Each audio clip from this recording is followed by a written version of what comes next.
개미 투자자를 극대노 상하이 정시 땡땡 해달라. 이 땡땡이 뭘까요? 땡땡이 폭파입니다. 폭파. 엄청난 이야기죠.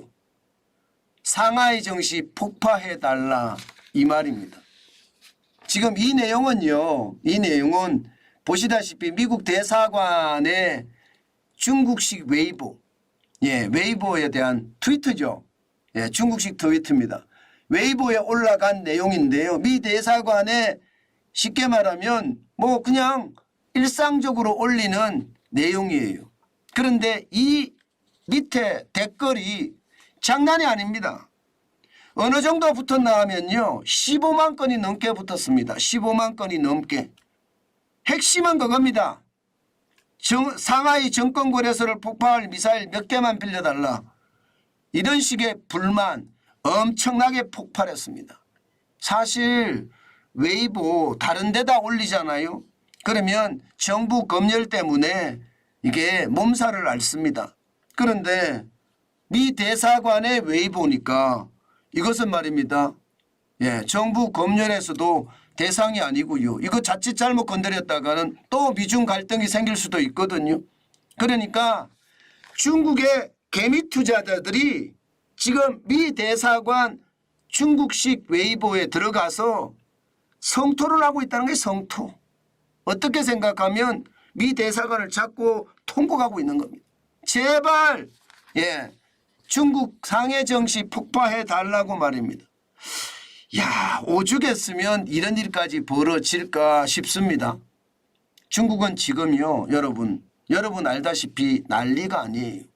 15만 건의 댓글이 달릴 만큼 말입니다. 충분히 중국 정신은 최악입니다. 지금 보시는 것처럼 2022년 2745.6이었습니다. 그런데 2023년 2월 5일 2702.19로 마감했습니다. 많이 떨어졌죠. 연말 대비해 보면 9.2%가 떨어졌어요. 9.2%. 저는 9.2% 떨어진 게 문제가 아니라 코로나19 때보다 더 어렵다는 게 문제다. 이러다가 진짜 중국 정시 폭파당하는 것 아닌가 이런 생각이 들 정도로 지금 최악입니다. 최악. 사실 중국은요. 정시를 살리기 위해서 뭐 정시 부양 3종 세트라고 이야기하나요? 정시 부양 3종 세트를 내놨습니다. 여러분 다 알고 계시잖아요. 3종 세트가 뭔지 말입니다. 이거 보십시오.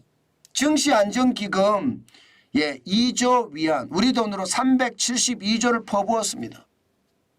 글로벌 금융위기 때도 8천억 위안밖에 안 퍼부었는데 지금 2조 위안을 퍼붓고 있습니다. 372조면 장난 아니잖아요. 이게 하나고요. 여기에다가 공매도 전면 금지시켰습니다. 공매도 전면 금지를 시키는 게 2개입니다. 2개. 그리고 3개째는요. 은행의 지급준비율을 역대 최하로 낮췄습니다. 10%로. 그래서 시장에 188조 원을 공급을 했습니다. 그런데도 말입니다. 시장은 와르르 무너지고 있는 겁니다. 무너져도 뭐 이렇게까지 무너질까 싶을 정도로 말입니다. 상하이 종합주가지수가 9.2% 떨어졌죠. 홍콩 항생지수는요. 홍콩 H지수는요. 선전지수는요. 다 떨어졌습니다. 그러나 미국의 S&P 500지수는 올 들어 4% 올랐죠. 일본의 니케이 평균지수는 9% 올랐습니다. 유럽의 유로스톡스 50은요. 3% 올랐습니다. 상하이 주식만 완전히 무너지고 중국 주식 전체가 무너지고 있다는 뜻입니다. 그런데 대책이 없습니다. 대책이 없습니다. 지금 중국 정시는요. 아마 계속해서 떨어질 확률 굉장히 높습니다. 왜 그러냐고요? 아니 구조적인 문제를 해결을 해야 되는데 구조적인 문제를 해결하고 있지 않잖아요. 저는 이 구조적인 문제가 결국은 중국 경제를 더 크게 강타할 수도 있다. 그런 생각이 저는 많이 듭니다. 그 구조적인 문제가 핵심이 이거예요. 시진핑의 핵심 정책인 공동부유. 공동부유라는 게 결국은 전 인민이 함께 잘 먹고 잘 살자잖아요. 그러면 기업에 잘 나가는 기업 끌어내리고요. 실제로 기업 규제가 굉장히 많아지고 그러면서 기업이 성장 둔화가 왔습니다. 성장 둔화가 심각해지는 거죠. 공동부유 때문에. 규제라는 규제는 기업에 다 재갈을 물리고요. 여기에 성장 둔화까지 지금 계속 오니까 시장에서는요. 정부 정책을 의심하기 시작했습니다. 그동안은 미국식 자본주의가 중국의 자리를 잡느냐 이렇게 생각을 했지만 지금 중국 정부의 정책을 보니까 미국식 자본주의에 대한 믿음이 박살난 거예요. 그 바람에 말입니다. 투자자들이 이탈하기 시작합니다. 외국인까지도 이탈을 하고요. 그러면서 자산 가격이 폭락합니다. 지금 부동산의 폭락이나 정시의 폭락, 미중 갈등이라는 큰 요소도 있지만요. 기본적으로 중국 경제의 구조적인 모순 때문에 발생이 됐다. 이렇게 이야기합니다. 실제 경제 전문가들이 분석하는 내용을 보면 말입니다. 워낙 못 믿으니까 차라리 금을 사자. 그래서 금이 지금 중국에 굉장히 많이 숨어 들어간다는 뜻이에요. 이게 일반적으로 시진핑이 대만을 침략하기 위해서 미국의 채권을 팔고 금을 많이 산다. 물론 중국 인민은행, 중앙은행의 어떤 역할이 있는 것도 사실입니다. 그렇지만 개인도 투자할 곳이 없으니까 이게 중국이 무너질지도 모른다는 그런 두려움이 모든 투자자들한테 이게 다 포함이 되니까 모두들 말입니다. 안 되겠다. 나는 금이라도 사야 되겠다. 그러면서 금을 엄청 사재끼는 겁니다. 지금 보세요. 2022년에 2000입니다. 2010.51톤입니다. 그런데 지금 2023년 1월에서 10월까지만 2100입니다. 2192.0톤이 2192톤까지 늘었습니다. 아마 11월, 12월 계속 늘 겁니다. 중국 경제가 저렇게까지 무너지는데 이게 안 무너질 수가 없습니다. 무너지는 것은 어쩌면 당연할지도 모르겠다. 저는 그런 생각을 진짜 많이 하거든요. 상황이 점점 어려워진다는 이야기 저는 틀리지 않다고 봅니다. 시장의 분위기 자체가 최악의 어떤 모습으로 간다는 뜻이에요. 저는 이 분위기 말입니다. 예상했던 것보다는 더 심각한 방향으로 몰고 간다. 그런 생각이 들거든요. 이게 말입니다. 그냥 쉽게 이게 제어되거나 혹은 부양이 되거나 그렇게 될 것 같지는 않아요. 지금 중국에 대한 투자 진짜 조심하셔야 됩니다. 실제 펀드를 통해서 말입니다.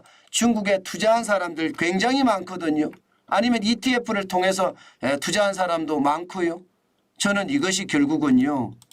우리 자산을 완전히 깔아먹는 최악의 어떤 사태가 발생하지 않을까 이런 두려움도 있습니다.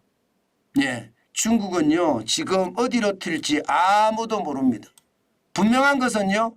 이게 미국의 상황이 중국에 대한 압박이 더 강해지고요. 중국에 대한 압박이 강해지면 강해질수록 중국 경제는 더 무너지지 않겠느냐. 옛날에 소련 경제가 무너져서 결국은 고르바초프가 개혁개방 정책을 폈던 것처럼 중국도 최악의 시기에는 그렇게 되지 않을까 그런 말입니다. 전망까지 합니다. 그 정도로 지금 중국의 상황 어렵다. 제가 계속 말씀드리고 있고요. 저는 중국이 지금 어떻게 생각하면 전 세계의 위기를 중국이 몰고 올 수도 있다. 저는 그런 생각도 하거든요. 제발 여러분 중국에 대한 투자는 진짜 조심하셨으면 좋겠습니다. 게다가 전 세계가 지금 중국의 성장을 두려워합니다. 워낙 저가 파상 공세를 많이 하다 보니까 문제는요. 저가 파상 공세가 결국 그 나라의 산업까지도 다 죽여버리거든요. 예, 자국 산업의 보호를 위해서라도 중국의 어떤 저가 파상 공세를 막으려고 합니다. 그것은 어떻게 생각하면 예, 자위 행위라고 저는 생각이 들어요. 자위. 예, 스스로 지키려고 하는 자위 말입니다. 그만큼 말입니다. 상황이 열악하게 됐다는 거 다시 한번 판단하시고 중국에 대한 생각은 예전역에 저는 많이 접어둬야 된다고 생각을 합니다. 어떤 분들은 지금이 기회다. 지금이 중국에 대한 기회다 하면서 투자하기를 권하시는 분들도 있습니다. 그렇지만 여러분 이거 쉽지 않아 보여요. 그렇기 때문에 절대로 급하게 서둘지 말고요. 천천히 한 번 더 생각을 해보고 시장에 접근하시는 거 굉장히 중요한 요소다. 이렇게 저는 생각합니다.